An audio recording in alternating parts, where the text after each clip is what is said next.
मित्रांनो, आज आपण पाहणार आहोत लग्नानंतर होईलच प्रेम या मालिकेच्या आजच्या भागामध्ये नंदिनी आता किचनमध्ये आलेली असते. तिच्या हातामध्ये अंड्याचा बाऊल असतो. त्याच वेळी तिला आठवतं की कशा प्रकारे जीवाने माझ्यासाठी माझा रुसवा काढण्यासाठी अंड्यावर सॉरी लिहिलं होतं. त्याचबरोबर माझ्यासाठी ऑमलेट सँडविच सुद्धा बनवलं होतं. हे सगळं आठवल्यानंतर नंदिनीच्या चेहऱ्यावर नकळतपणे हसू येतं. तेव्हा ती आता गालात हसते, पण त्याच वेळी तिच्या मनात हेही येतं की जीवाने मला सांगितलं होतं की माझं एका मुलीवर प्रेम होतं.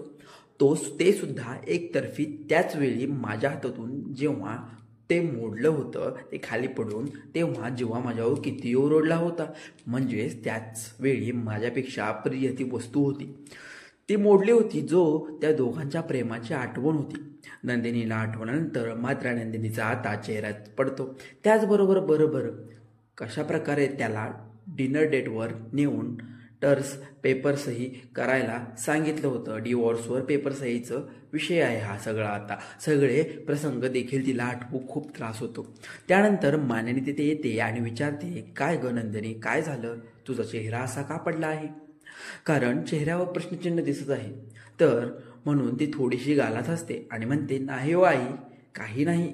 त्याचवेळी मानिनी म्हणते, काय नाही, काय ग, तुला कळतंय का? तू अंडी हातात धरून विचार करत बसलीस.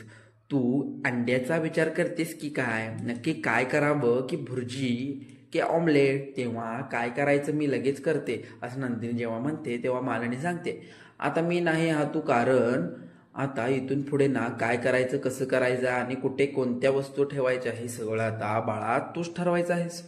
आता काव्याने सुद्धा थोडासा हातभार लावायला हवा आणि इथे जायनी तिथे लक्ष जाईल तिथे लक्ष ठेवायला हवं. असं तुम्ही दोघींनी इथे जर लक्ष दिलं तर मी रिटायर व्हायला मोकळी. तेव्हा नंदिनी जरा नाराज होते आणि तरी हसूनच उत्तर देते. मानिनीला सांगते, आम्हाला जे जमणार नाही त्याबद्दल उत्तर तरी कशाला द्यायचं? तेव्हा मानिनी म्हणते, अच्छा असं आहे का ग? माझा वसा चालू ठेवणारी एक हुशार आणि सक्षम सून आली आहे ना घरात. तर पण मला सांगू नको नंदिनी, माझ्या मागे हे घर, हे स्वयंपाकघर तू अगदी नीट सांभाळू शकशील याची पूर्णपणे खात्री आहे मला. आणि आता मी ब्रेक घेणार आहे, त्यामुळे सगळं ना बाळ तूच ठरवायचं, मी फक्त तुला मदत करणार आहे. आता नंदिनीला हे सगळं ऐकून जरा धक्काच बसतो. जेव्हा चेहरा तिचा पडलेला असतो, मनात विचार करते की बापरे, आता काय करायचं? सून म्हणून तर आई तर सर्व जबाबदाऱ्या माझ्यावर टाकल्या आहेत, परंतु जेव्हा त्यांना समजेल की या घरची सून मी जास्त काळ इथे राहणार नाहीये, तर यांना कसं कळत? कारण डिवॉर्सवर तर जेव्हापासून आई बाबांबरोबर माझं जे नातं जोडलेलं त्याचं काय? दुसरीकडे वसू अगदी कासावीस झालेली असते आणि टेन्शनमध्ये असते. तेव्हा रम्या आता 2 कानातले हातात घेते आणि आई यातले कोणते घालू, मला कोणते छान दिसतील? तेव्हा वसू म्हणते, मला नको ग विचारू, कोणतेही घाल. तेव्हा रम्या विचारते, असं काय ग आई, सांग ना आता काय झालं तुला? मग वसू सांगते, अगं मला ना माझी भीती खरी होताना दिसत आहे. म्हणजेच मग कुठल्या भिंतीबद्दल नक्की, असं रम्या विचारते. तेव्हा वस्तू सांगते, माझ्या डोळा का फडफडत होता मला आता कळते. अगं रम्या, सगळं ना अगदी अभद्र घडत आहे बघ. तेव्हा रम्या विचारते, आई नक्की काय घडलं ग आता? बघ आई, आता कुठे माझ्या आयुष्यात सगळ्या गोष्टी अगदी छान घडत आहेत, पण तू मात्र माझं सगळं निगेटिव्ह का बोलत आहेस काय माहीत, मला तेच कळत नाही आहे. तेव्हा वसू सांगते, पुढे गोष्टी निगेटिव्ह घडू नये यासाठी मी आता गोष्टी सावरायचा प्रयत्न करत आहे. रम्या, अगं पण काहीच घडतच नाही आहे, तेव्हा तू याचा विचार का करत आहेस? अगं काय घडत नाही आहे, मला कळतंय असं बोलशील का जरा? तेव्हा वसू सांगते, मी तुला काय म्हटलं होतं काल की दरवाजाच्या बाहेर कोणीतरी आला आहे बघ. तेव्हा रम्या, फ्लावर पॉट असा पडला नव्हता, असं नक्कीच कुणाच तर हात धक्का वगैरे लागला असेल ना? तेव्हा कोणाचं असं म्हणत असते. रम्या विचारते, वसू तिला सत्य सांगते, मला वाटतं पिहूचा. तेव्हा रम्या पायाखालची जमीन सरकते आणि ती विचारते, काय पिहू? पण ती असतील अचानक तिथे, तेव्हा वसू मग सांगते अगं तीच असणार, कारण अगं तुला माहित आहे का, जेव्हा मी तिला विचारलं गेली किंवा बाळा तुला काय झालंय, तेव्हा ती मला बघून किती घाबरली आणि त्या नंदिनीला मिठी मारली. मग आता या मालिकेची टेन्शन खूपच वाढलं आहे, कारण या दोघींचं बोलणं तिनं ऐकलेलं असतं, त्यामुळे ह्यांनाही सुचायचं बंद होतं. तुला माहित आहे का, मानिनी काय म्हणत होती, ती फिट येण्या अगोदर पिहू मानिनीला काहीतरी सांगणार होती म्हणे. याचा अर्थ तुला कळतोय का? अगं हे तिला सांगायचं नसेल ना, आपण दोघी जी बोलत होतो, म्हणजेच मीच नंदिनी तिच्या लग्नानंतर दीपकच्या मदतीने गायब केलं होतं. तर रम्याला एका क्षणी धक्का बसतो आणि ती म्हणते अगं आई, असं असेल तर काव्या आणि पार्थचा डिवोर्स होईल देखील, माझं हे पार्थ लग्न कधी होऊ देणार नाहीत. कारण आई आता आपल्याला काहीतरी करायला हवं, कारण जर पिऊने एकदा का कुणाला तरी सत्य सांगितलं, मग आपलं काय खरं नाही. तिला समजावून आणि शांत करून हे सगळं व्यवस्थितरित्या सांगितलं पाहिजे. अगं तुला माहित आहे का? नाही. मग पिऊ म्हणते मी आधीच खूप काही भोगलं, पण आता जर तिने काही गडबड केली तर आपल्याला खूप महागात पडेल आई. आता कुठे आपल्याला आयुष्य खूप चांगल्या गोष्टी घडत आहेत आणि कोणत्याही मुळे आपल्या आयुष्यामध्ये प्रॉब्लेम येता कामा नये. तर आता बसू सांगते हो मला नको आता, कारण काहीही झालं ना तरी हे गुपित कुणालाही कधीही कळता कामा नये. इकडे बाहेर आता सर्वजण नाश्त्यासाठी बसलेले असतात. मिथुनचं लक्ष कशातच नसतं, कारण त्याच्या पिहूची तब्येत बरी नसते. मग मानिनी म्हणते अहो भाऊजी आता खाऊन घ्या, नुसतं चिवडत नका बसू. तेव्हा मग मिथुन सांगतो काय करू वहिनी, मला ना चैनच पडत नाही. जेव्हा काळजी लागलेली आहे तेव्हापासून फोन केला नाही, तेव्हा मी अगदी धावत पळतच घरी आलो ना. पिहूची काळजी होती मला. अवस्था पाहिली का तिची? तेव्हापासून ना माझा डोळ्याला डोळा लागत आहे, अक्षरशः लागला नाही आहे. कारण दोघेही तिथेच रात्रभर बसून होतो. पार्थ विचारतो तिचा ताप उतरला का हो? नाही नक्की. मग आता मिथुन म्हणतो तिचा ताप आता उतरला आहे, बरं वाटते आता तिला, परंतु अशक्तपणा असल्यामुळे झोपून राहिले आहे. आता मिथुनचे डोळे पाणवलेले असतात. तो म्हणतो वहिनी काही म्हणा, मुली कशा असतात ना, तर घरातल्या अंगणामध्ये जी तुळशी वृंदावन असते ना, सेम तशाच असतात. बापाचं काळीज किती वाघासारखं असेल ना, तरीही मुलीला काही झालं ना तरीही त्याचं मन अगदी सशासारखं होतं. कारण काल परवा पर्यंत माझी लेक हसत होती, खेळत होती, आणि मात्र आज चित्र असं काढलं होतं की अचानक कशी काय ती फिट आली आणि कसं काय तिला ताप आला हे काही कळेनासं झाले. काका नको ना रे टेन्शन घेऊ, सगळं ठीक होईल. मांडणी म्हणते अरे जेव्हा मुलांना काही झालं ना तरीही आईबाबाचं काळीज तुटतं. तेव्हा आता जीवा म्हणतो हो पण तिला काय सांगायचं होतं हे समजलं का? तेवढ्यात रम्या असू तेथे येतात. मग आता त्या दोघी जरा एकमेकांकडे पाहत असतात. वसू म्हणते अरे बापरे, अजून काही तुम्ही या विषयावर डिस्कस करताय का? अरे आता पिहूला बरं वाटतंय ना, मग बंद करा ही विषय हा. माळिनी म्हणते वसूताई आपली पिहू ना अजून लहान आहे हो. तेव्हा नंदिनी सुद्धा सांगते हो, आजकालच्या लहान मुलांकडे खूप लक्ष द्यायला लागतं, त्यांच्या मनात नक्की काय आहे हे सुद्धा जाणून घ्यायला लागतं, कारण की सगळ्या गोष्टी ते मनात ठेवू शकत नाहीत ना. मग मनात ते डिप्रेशन, एक्साइटमेंट वगैरे काही सुरू होत असतं. तेव्हा मिथुन म्हणतो अरे बापरे, एवढं सगळं असतं आणि मला काही माहीत नाही. मग त्यावेळी मानिनी सांगते अहो मिथुन भाऊजी कदाचित असेल हे, पण आपल्या त्याची नाव माहीत नव्हती. आपल्याला नेमकं तिला काय सांगायचं हेही समजलं नाहीये. आपण आता लहानपणी असं मनात गोष्टी ठेवायचो का? नाही ना, मग सगळं काही बोलून टाकायचो. आता लहान मुलं ही देवाघरची फुलं असतात असं उगाच म्हणत नाही. तेव्हा मिथुन जीवाकडे पाहतो आणि हो ना असं म्हणतो. तेव्हा जीवाला कळतं की काकाला नक्की काय म्हणायचंय. त्यानंतर मानिनी म्हणते त्या फुलावर नीट लक्ष ठेव, त्यांना जाणून घ्यायला लागतं, रोज प्रेमाने हळूहळू पाणी घालत जावं लागतं, तर फुलंही बहरतात. आता मानिनी विचारते जीवाच आठवतो तुम्हाला तेव्हा जीवा विचारतो आता मी काय केलंय. तेव्हा मानिनी सांगतो लहानपणी ना तू खूप पराक्रमी केलेलीस आहेस. आता मानिनी तो किस्सा सांगू लागते. नंदिनी मी यांना म्हणत होते की तरीही यांनी काय केलं तर जीवाला सायकल घेऊन दिली. मग काय शाळा सुटल्यावर चालला गिरट्या मारत फिरायला, कुठेतरी लांब जायचं, एका ट्रकला ओव्हरटेक करायचा होता. मग पडला ना असा धाडकन अगदी हातावरच. पण एवढं सगळं झाल्यानंतर आईला त्याने सांगितलंही नाही. तर आई ओरडेल ना 2 दिवसानंतर त्याचा हात सुजला तेव्हा मला कळलं. तोपर्यंत इंजुरी झाली होती. नशीब थोडक्यावर निभावलं होतं. तेव्हापासून ना मी या दोघांना सांगून ठेवलंय, आता काहीही झालं तरी अगोदर आईला येऊन सांगायचं. ही ओरडणार नाही, कारण आई काय प्रत्येक गोष्टीवर ओरडते का? पण आईपासून गोष्टी या कधी लपून ठेवायच्या नाहीत. तेव्हा वसू म्हणते, खरं तर कुठलीही गोष्ट घरच्यांपासून कधीही लपवून ठेवू नये. मग आता पार्थ आणि नंदिनी एकमेकांकडे पाहतात, कारण त्यांना माहीत असतं की आपण डिवोर्स सत्य लपवून ठेवतोय. त्यानंतर अचानक दरवाजाची बेल वाजते. बेल वाजल्याबरोबर त्यानंतर अचानक आता त्यावेळी कोण आलं असतं? माननी विचारते. मग आता कल्पना दार उघडते तर एक नोटीस आलेली असते. आता ती नोटीस कोणती आहे आता बघण्यासाठी सर्वजण येत असतात. कल्पना सांगते, वहिनी सही लागेल, कारण कोर्टाकडून नोटीस आली आहे. असं कोर्टाचं नाव ऐकल्यानंतर इकडे पार्थ नंदिनी जीवा एकदम धक्क्याने एकमेकांकडे पाहतात.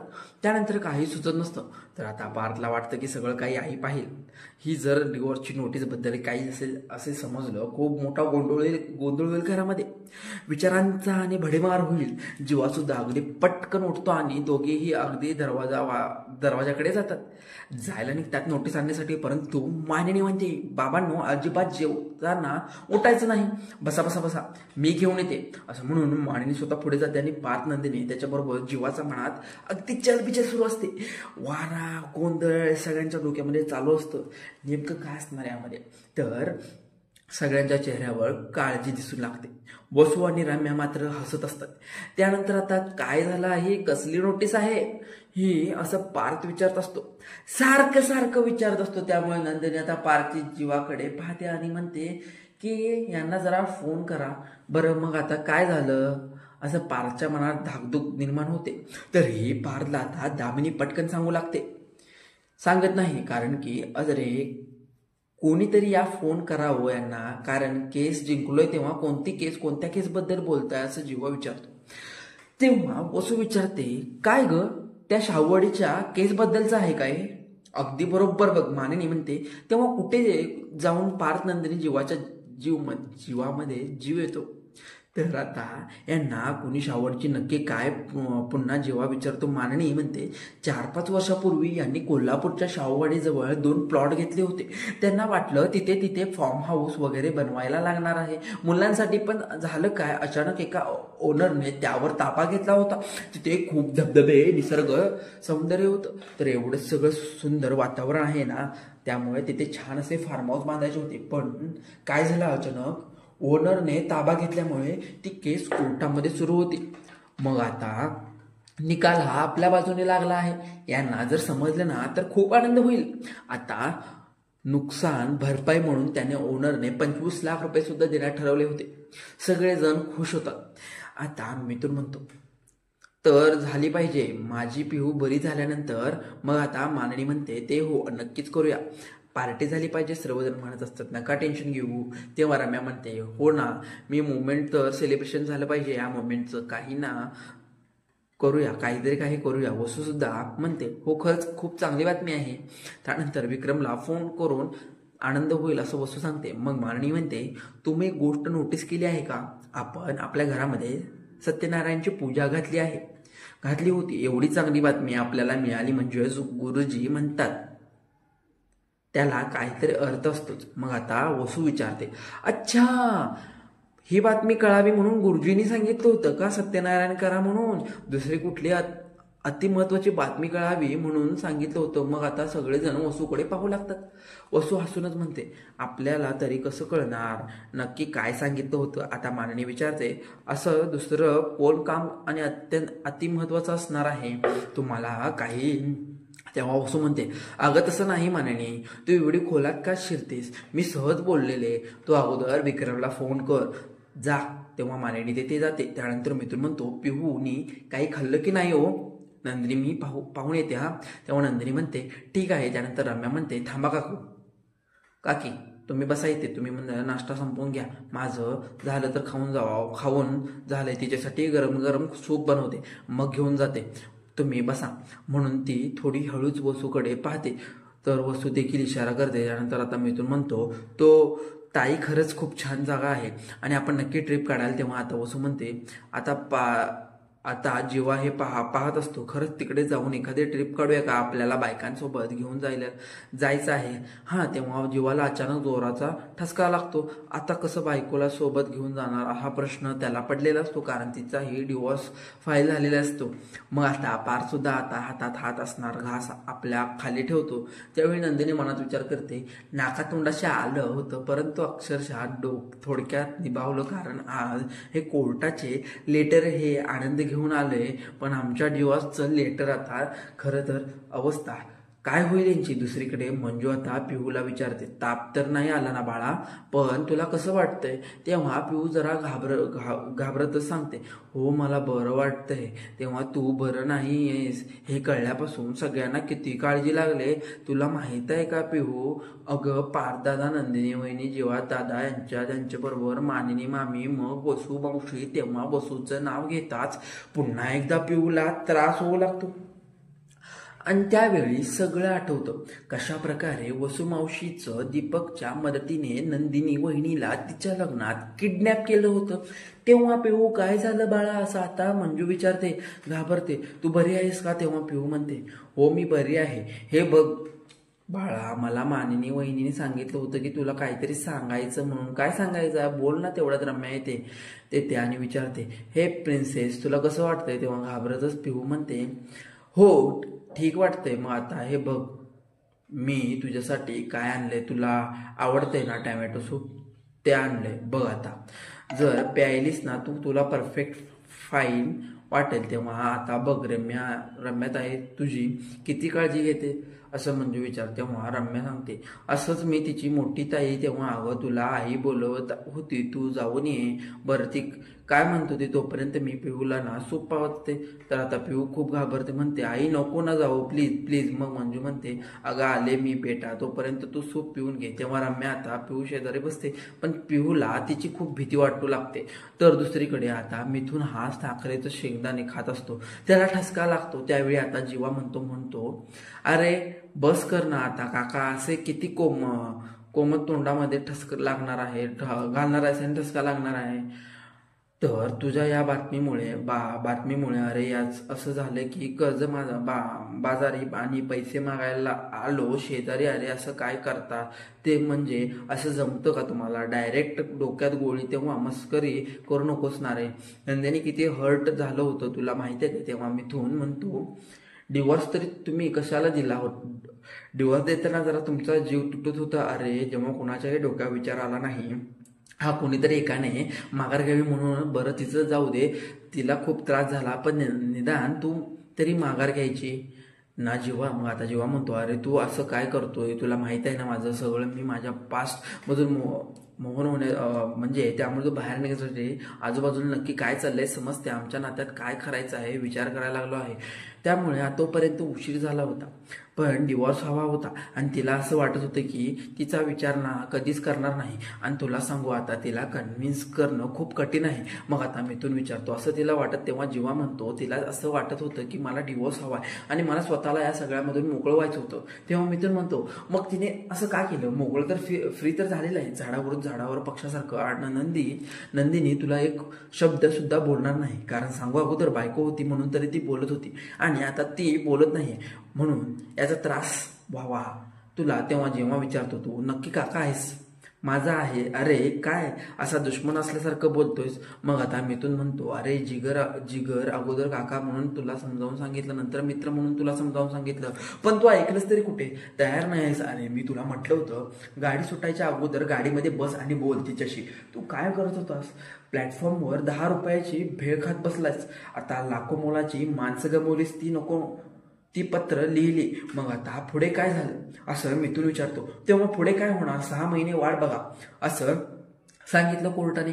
आणि 6 महिन्याची जाऊ देत, आपल्याला एकत्र राहायचं की नाही. तेव्हा मिथून खूपच खुश होतो. तर जीव आश्चर्याने त्यांच्याकडे पाहतो की या काकाला काय झालं आता एवढं खुश व्हायला. तेव्हा आय लाईक दिस असं म्हणत मिथून जोरात ओरडतो. आता त्याचे एवढे एक्साइटमेंट पाहून जीवा विचारतो, काय रे काय झालं होतं, काय तुला. मग जीवा मित्रा तुला काय सांगू, अरे ट्रेन तर प्लॅटफॉर्मवरून सुटली आहे, पण पुढे तिला सिग्नल मिळाला नाही, म्हणून जरा पुढे जाऊन ती थांबली आहे. हातातली ती 10 रुपयाची भेळ सोडून दे आणि आपले लाख मुलाची माणसं गमवतोय ना, त्या पुन्हा घेऊन ये. मग आता जेव्हाला काही समजत नसतं तेव्हा मनाचे आदरणीय कोर्टाचा निर्णय तुम्हाला जमला नाही ना, तो कोर्टाने करून दाखवलं. मग आता कोर्टाने तुम्हाला सांगितलं तुमचं नातं 6 महिन्यांसाठी रिचार्ज करा आणि राहा 6 महिने एकत्र. जेव्हा म्हणतो नाही रे बाबा, नाही 6 महिने एकत्र राहू शकत कोर्टाच्या रोलप्रमाणे, कारण आता हे डिवोर्स साईबाबांना कसं सांगणार, आम्हाला कळत नाही, म्हणून आम्ही जरा ते नीट विचार करून नंतर कधीतरी सांगायचं ठरवलंय. तेव्हा मिथून म्हणतो, अरे भाई काही ठरवू नकोस, मी सांगतो तुला पुढे काय काय करायचं, तरी जीवाला आता काय कळत नसतं. मिथून म्हणतो, अरे मेरे जिगर तुकडे, तुला 2000च्या बॉन्डवर लिहून देतो, तुमच्या दोघांचा डिवॉर्स होणार नाही. मिथून काकांचा शब्द हा. तेव्हा यात कसला लॉजिक आहे असं जीवाच विचारतो. तेव्हा मिथून म्हणत असतो, माझं लॉजिक वेगळं आहे, पुढच्या 6 महिन्यामध्ये मॅजिक काय होणार आहे ना तेवढं बघच. आता तूच बघ, नंदिनीला अपघातातून कोणी तू वाचवलं, आता लग्नामध्ये दीपकच्या तावडीतून कोणी सोडवलं तर तू सोडवलं, आणि आनंदा निवासमधून कोणी वाचवलं तर तू वाचवलंस.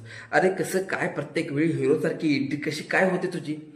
तिला वाचवण्यासाठी आता तू विचार कर गोष्टींचा. जेव्हा आता या गोष्टीचा विचार करू लागतो, दुसरीकडे त्या प्रेमाने अगदी रम्या ही पिहूला सूप पाजू लागते. अरे गरम गरम आहे, हा छान कशी आहे, चव मस्त आहे ना, तर विचार करत असते. आता पिहू नुसती हो असं करत असते. त्यानंतर रम्या एकच उद्देश असतो की पिहूला नक्की काय ते समजलं हे तिच्याकडून काढून घ्यायचं आहे. तेव्हा काय ग पिहू, तर काल तुला आम्हाला खूप काय घाबरलंस, कारण एक कळत नाही आहे, तू फिट कशामुळे आली होती तुला. पिहू घाबरून रम्या विचारते, काय झालं काय. तेव्हा रम्या आता चिडकारत, काही नाही असं पिहू जोरात असं म्हणते. मग त्यानंतर रम्या विचारते, असं कसं काही नाही, कारण मामी म्हणत होती की खूप घाबरली, मला सांगत बेटी, मला सांग ना, फ्रेंड सर्कलमध्ये शाळेत वगैरे काही झालं ना, किंवा आपल्या घरामध्ये पिहू अजून घाबरते. नाही काही नाही झालं असं म्हणून ती पिहू निघालेली असताना रम्या तिचा हात पकडते आणि म्हणते, पळून जाऊ नकोस, I know you all habits बाळा, मला काळजी वाटते ना तुझी, कारण गोष्टी लपवायची खूप वाईट सवय आहे. तुला लेटमध्ये स्वतः डोकं लावत आणि यामध्ये काही बिही लिहून ठेवलंस, लपवून ठेवलंस, तेव्हा तुला किती ओरडा बसला होता की नाही आठवतंय तुला.